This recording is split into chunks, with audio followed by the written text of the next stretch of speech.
I've been thinking about making this video for a long time, and I think the time has finally come. So I'm going to explain to you why I'm no longer a part of the Episcopal Church and might not even consider myself a Christian. I'm not even sure at this point. So I was attending this church in Boston called the Church of the Advent. It's an Episcopal Anglo-Catholic church, high church. And I was an altar server there. I'll post a picture here.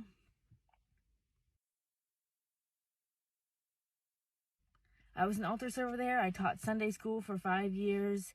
I was involved in the coat drive, and I was just heavily involved in this church. I poured my life into that church. And then a priest came and touched me inappropriately.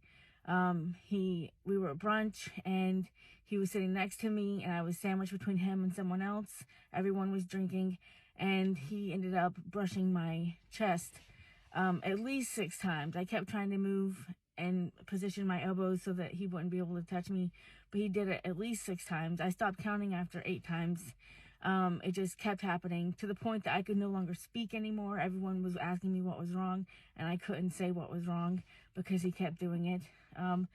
And it was very deeply upsetting. So I didn't say anything for a while. I just let it go, and I stopped being alone in rooms with him, and I stopped really having anything to do with him.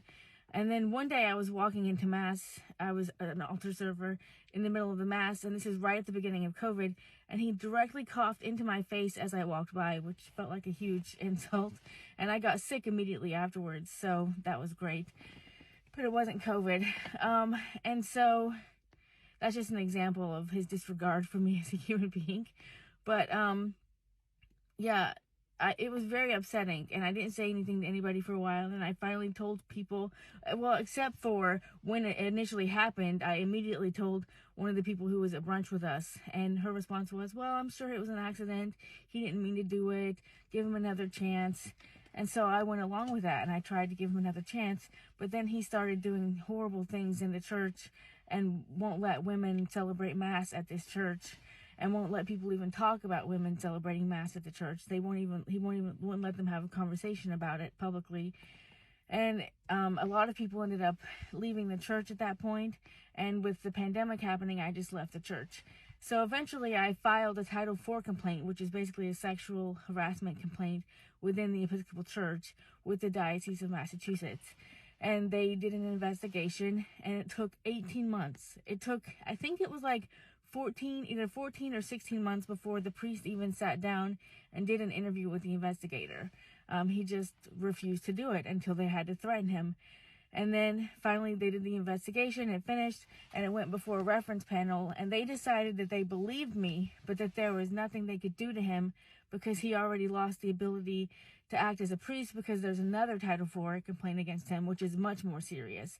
And that one, it has a hearing on February 1st, so that should be interesting. But because of this other Title IV complaint, he's not allowed to act as a priest. And so there was no way to punish him for what he did to me, because he already can't interact with people.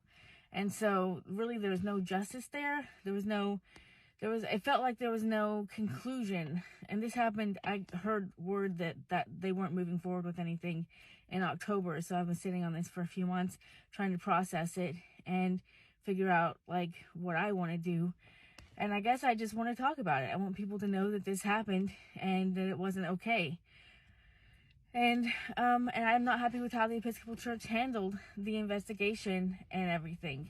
I feel like they really let me down, and I'm very disappointed in the whole process. It shouldn't have taken 18 months.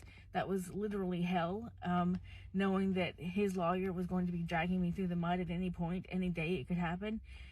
And no victim should have to deal with this. And yes, I do consider myself a victim in this instance because of the way I was treated. And so that's my story. That's why I'm no longer an Episcopalian. I miss church. I miss the smells and the candles and the smoke and everything, but I can't imagine ever willingly putting myself in a position to be that vulnerable again.